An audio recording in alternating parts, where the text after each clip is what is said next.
Christchurch, New Zealand. Not such a bad place, although after a series of large earthquakes, access to the city's crags has become difficult. A few keen souls have continued to climb in a cave hidden in the Port Hills.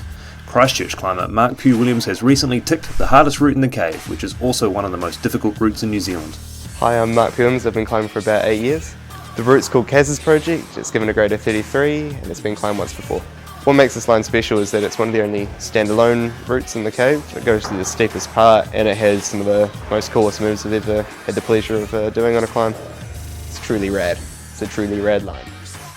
The nature of the route is that it's awfully cruxy. It never really lets off. It's quite sustained through most of it with a hard move, and then sort of goes down to a medium move, but never has any easy parts. Straight off the bat, there's a dyno. It's an extremely cool dyno, but it's extremely condition dependent as well. And I remember having one day where I just fell off that dyno so many times, the holds were just a bit too greasy that day.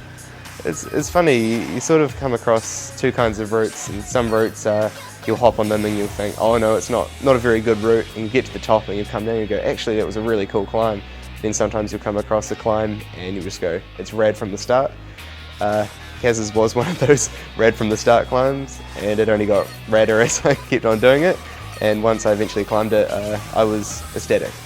The single hardest move in the climb is probably around the middle section. It's extremely cruxy move. It's off a credit card sized crimp with your heel by your face going to a Gaston. It's quite a fun move, but it threw me off quite a few times.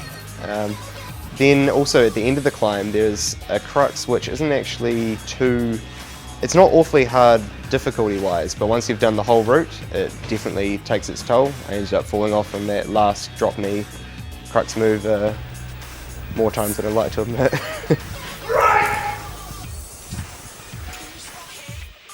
I managed to do it in about, I think it was my 27th go or so. To be honest, I don't really think the climb was at the limit of my ability. It was getting up there, but I think I can climb a lot harder than it, which makes me want to keep on climbing basically.